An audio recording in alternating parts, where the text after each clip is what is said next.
Hello and good afternoon, I'm Ursa Ryan and welcome to Hearts of Iron 4, which is a new thing for me. We're going to be giving this a try. Now, I've played a lot on Civilization 5 and 6 and I would like to think of myself as fairly good at them, ignoring perhaps one or two games of, a lack of ability and some mannerisms, but Hearts of Iron 4 is a new game for me. I'm still getting to grips with it and there will be times where I do stuff that you would look at and think, Jesus Christ, does he know what he's doing? What an idiot. And yeah, I get that completely.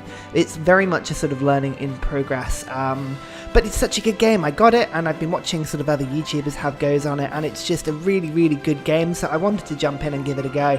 And we're going to be playing as Yugoslavia, which is, I think, a nice random choice of country. I kind of didn't want to go for one of the big ones. I wanted to be in Europe, but people like France and the UK and Portugal and Italy, they all have colonies, and they're sort of scattered around the map in various places. So I didn't want to get sort of too stuck into a big country like that for starters. I wanted a country like Yugoslavia that's just going to get stuck into the action pretty damn quickly, because we've got the Germany and Italy will both be sort of having claims in our sort of area. We've got Hungary as well, I think, wants some of Yugoslavia. There are bits and pieces all round that it's going to be precious from a lot of ways. But I think we're sort of in the middle of everything. We're kind of just about away from everything. We could have a good game. I think this will be really good fun. Now, Hearts of Iron doesn't really have a victory condition as such. If you get to like 1948, is it? 1949? Something like that? Then the game sort of stops effectively. So our goal as Yugoslavia is going to be as big a European power as we can be whilst still being alive. And the idea is that we're going to go fascist. We're going to play as a fascist Yugoslavia for two reasons. Firstly, we've got an aggressive Italy and Germany on our borders. If we go Axis, then at least they're not going to attack us and we can just sort of focus in one direction. For a first game, I think that would be good.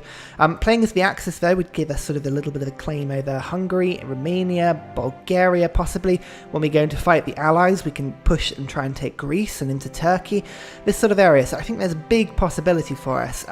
But it'll also give us a bit of backup against the Allies. France and the UK have a real bastard of a navy, but we've got Italy sort of protecting us to a degree, and the Soviets as well, the Comintern, are going to come down from the east, and they're going to be messy. So sharing a border with Germany, holding back the Comintern, might be quite good, and it gives us a fairly good race to the Soviet Union, to Moscow. If we could claim Moscow, then might do all right. So I think Yugoslavia are going to be good. The problem is that, I mean, for a minor nation, we've got decent manpower. We've got 14 million. So once we start cranking up the conscription to get available sort of people into the armies, we should be able to get enough to give us a decent army. The problem is, though, is that 14 million isn't great. So being fascist will give us a lot more, because I think you get like military youth or something, isn't it, that gives you another 5% of 40. So 5% of 14 million adds up quickly. It's about, 700,000, isn't it? So it gives us enough manpower. However, because we're not playing someone like the Soviet Union, or, I mean, just look at the size of the Soviet Union in comparison. I love Hearts of Iron just for the maps. The maps are brilliant. But we're not playing somebody like China, British Raj, people with like huge populations. So what we've got to do is we've got to make sure that our army are focused on being efficient. They're being low manpower, high equipment. So we want big tank divisions, we want good air support, that sort of thing. So that's the sort of focus we're going to be on. Our first few wars, once we go Axis, is I want to sort of look at taking over the Kingdom of Romania. I want to take over Bulgaria. Those are our two first stops, and possibly Hungary, depending on which way Hungary swing. They are a fascist state. Sometimes they join, sometimes they don't. Whereas Romania and Bulgaria, two fairly weak nations, we should be able to sort of roll into them fairly easily and give us a little bit of a buffer zone against the Soviets. That's the plan. So should we get started? We'll see how this goes. 3 research slots as well. We're a fairly decent European nation. We can see we start with basic infantry equipment. We have got mountain infantry as well, which is pretty good to have. We don't have motorized infantry, so we can't get things like field hospitals, logistics, that sort of thing. So we'll have to work on that quickly. We do have tanks though, and that's really good. I think I'll be pushing down to sort of heavy tanks. In terms of, we don't have much in the way of trading goods really. We don't have oil, we don't have rubber. These are problems. We don't have much steel, to be honest, as well. We've got lots of aluminium and lots of chromium for various reasons, but we don't have much in the way of iron and whatever. So let's just have a look at resources. Let's have a see. There's a little bit in Transylvania. The vampires have got some, and otherwise there's not much in this sort of area. Really, it starts to be like up here in sort of northern Hungary. Oh no, that's not. That's southern Slovakia, isn't it? So potentially we can jump in on the war with Slovakia when the Germans jump in. That's a little bit of iron up there. Poland as well, we could possibly get us, if we take Kingdom of Romania quickly, we can join in on the Polish war and see if we can take some of that for a bit more iron as well. There's lots in Greece, but generally we're going to have to be trading with people like Italy and Germany who have a ton of the damn stuff, and like 100 there. It's crazy how much they've got. 110, 90, they've just got so much iron. So the three things we want to focus on are, we've got an option of heavy tanks and we've got an option of light tanks, and generally light tanks are weaker but they move a lot quicker. You can see max speed 10 as opposed to max speed 5. I want powerful troops and I want sort of minimum manpower, so heavy tanks are going to be the way we're possibly going to go. So we'll research heavy tanks as number one. We want to get synthetic oil up as quickly as possible because I need oil and I need rubber and I need lots of it because we don't have anything like that to start with. And normally basic machine tools are a pretty good place to start, or electronic mechanical engineering. That's a mouthful, isn't it? We've got basic artillery. That's good enough to start with for now. I think, to be honest, going for basic machine tools to get that going is pretty good. How many factories do we start with? Not many factories. Good God, we don't have a deficit of equipment though. That's quite nice. That is quite nice actually. And let's see the army we've got. We've got 22 divisions. My God, that's pretty good actually. Mostly infantry, a few mountain troops. What sort of equipment are they? Oh, we've actually got tank divisions as well. That's quite cool. So let's have a look and see what the divisions are like. The infantry are actually fairly well equipped. We've got artillery and we've got engineers in the artillery or infantry company, so that's pretty good. Mountaineers don't have much, so mountaineers not so great. Cavalry are just sort of, again, they're not really supported by much. Tank divisions have just one tank, light tank, and infantry after that. So for now, we kind of want to be focused on, we want to get a little, like some infantry equipment in, because otherwise we're going to run out guns pretty quickly, even just through training. But support equipment and artillery is sort of important for us, so we'll just get towed artillery in as well. So that's the 3 for now, and I'll just sort of put another 2 just to here, just to sort of get us going. Naval dockyards, submarines. We're not going to have a big navy, we just want a defensive navy, so we'll get a few submarines going. That'll be fine. And you can see already we are low on stuff. General stuff is pretty low actually. Artillery, tungsten, not going to be good. Production will continue with reduced speed. We might have to just live with tungsten for a while because I don't think we've got many. No, we don't have many factories to really be working with at the moment. What I'm going to do is I'm just going to build 1 or 2. Oh my God, look at that. Serbia is a pretty well built up area, isn't it? Let's just go for the 60% speed bonus ones while we can. Croatia, perfect. Here we go. Just put a few extra military factories down just so they're growing. A national focus as well. We want to be going fascist as soon as possible. Yugoslavia starts pretty split actually. 15 communist, 15 democratic, 10 fascist. 10 is better than nothing. I tell you, 10 is better than nothing. So what we're going to do is we're going to go for political effort. Political effort means we can jump straight in, get 150 of this political power, and get ourselves a fascist sympathiser in government, just to be sort of working out that sort of stuff. In terms of the army, really, for this precise moment, I don't want to be doing anything particularly with it, so we're just going to put it into one army for now. And we're going to see who the commanders. We've got 2 commanders. We don't have a field marshal, actually. We've just got 2 generic commanders, so that will have to do for now. In fact, actually, do we want to... I'm just thinking in terms of... We want a defensive force. Really, if we go fascist, I'm hoping Germany and Italy are not going to attack us. So really, it's sort of this direction we want to be holding. So splitting our army into sort of 2 fronts here, maybe for now. I'm going to keep them as a defensive force just for now. There's no need to get too technical at this moment. We've got reconnaissance 25% and urban.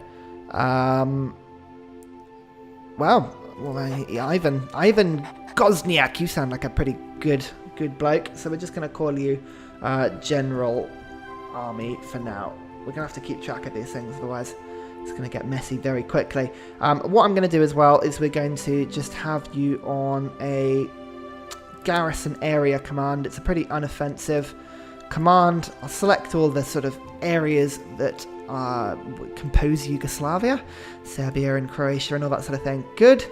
And that will give us a bit of defense. Again, this typical Italy, just with like random bits on our coast, but never mind.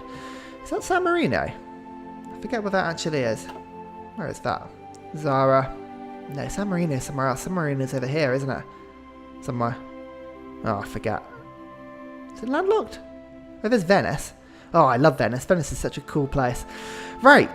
That'll do for now, won't it? We've got a few warnings. We've got insufficient resources. We've got low manpower, but that's nothing that we can't get stuck in on, really. So, yeah, let's just get cracking. Jump in.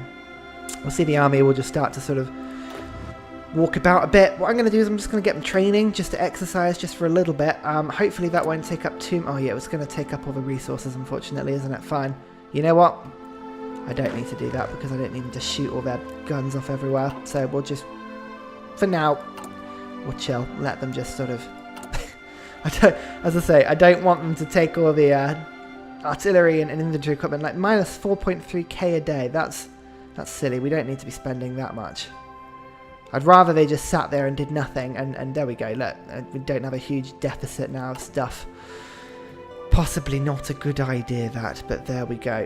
What I'm going to do, again, lone manpower sort of training, really. I'm going to build a tank brigade. Although, actually, we can't do that because we're not making any tanks just for now.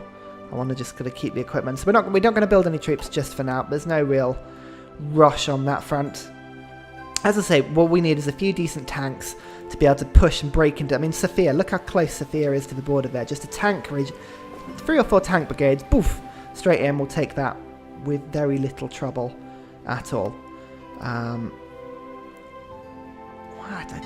always find it a little bit annoying when... There we go, right. Had like an army command on there for now, but we don't really need to worry about that too much, do we? You see, the thing about having a Yugoslavia is that it's a tiny, tiny little nation. It's great. Great to keep things sort of nice and simple. The first few games I played, just to sort of get myself in a... sort of ready for this game. I tried playing a game with Brazil, but as my first game, that was stupid because this bloody front is huge. I was trying to be able to sort of take my infantry divisions and sort of mix them across all the borders, and they were getting lost and they were getting supply droughts. I then took Argentina as my second game and managed to take over pretty much. I took over Chile, Bolivia, Paraguay, Uruguay, Brazil. It was doing pretty well up until the point I declared war on Venezuela, and I realized that there was a very small area to attack across, and none of my army was very well equipped, and I lost all my population, and yeah, it wasn't very good. And the third game I played with was Canada. I managed to actually take over the United States, which was pretty damn cool, but I forgot about Labrador and Newfoundland and all these sort of places up here, and the British invaded, and then the French invaded, and then New Zealand invaded, and Canada's population, bless it, isn't very big to be fighting hugely expensive wars, and then the United States somehow managed to come back, and it was like a 2-year war. I think I went to war with the United States in 1937? Late 1937. I think it was still 1939 before I'd wiped them out, so it was just, it was a horrible war.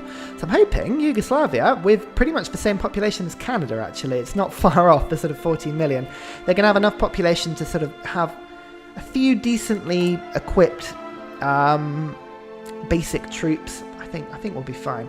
In fact, these mountain brigades were pretty pants, to be honest. I mean, if you look at them, they were pretty bad. It's just 3 mountaineers and no equipment. We don't have any general army experience points at the moment to be able to switch anything around. So what I might do is I might, just to free up some manpower, I might actually go and get rid of my mountaineers brigades, because I've only got a few of them and they're just a bit rubbish really. So there's 1, 2, and then is there another one? No, there's literally just 2 of them. Fine, I'm going to bin these guys. I know, it's not fantastic, but what that does is it frees up a bit of equipment for me. Bit of inventory equipment will come back from that, I'm hoping. No? Yeah, somewhere. There wasn't much, was there? It just gives me a little bit more manpower to play with. I like the infantry divisions. They're fairly well equipped, to be honest. The cavalry divisions are fast. They're not particularly well equipped, but they're fast enough for me to sort of play ball with, really. In the end, what I'll do is I'll separate the cavalry around, away from the infantry. I'll keep the infantry as sort of a brick line defence, and I'll use the cavalry and the tanks and all that sort of thing as like a sort of breakthrough blitz sort of units. Have them in 2 separate armies. That'll do for me, really. I'm hoping we're not going to have to do too much in the way of defending too early, so as soon as we get on board with Axis, I think we'll be alright. Hoping as well Germany will lend us some units in these early game wars against Bulgaria and against Romania. Bulgaria, I think, will be our first hit. Sofia is so close to the border, and especially once we've taken over Bulgaria, we'll be able to go after Bucharest. And again, there's this horrible river to attack over, but it's still pretty good. It'll be pretty easy, and pretty much all the victory points of the entire of Romania are all in this little bit. Political effort. There we go. Oh, Rhineland's remilitarized. That's kind of part and parcel with it, really. So political effort, that's done. I want to go for collectivist ethos, which gets me down the sort of fascism tree, really. So let's start doing this. Down the fascism tree as soon as we can. And we're going to switch over and get our fascist demagogue. There we go, fascism on the rise. So we can either get the higher-ups to increase internal support, or get the younger generation and popular support increase. I'm going to go for internal support. Let's do that just for now. I mean, leave me a comment. What is the exact difference between those two? I'm not entirely sure of the difference, but whatever.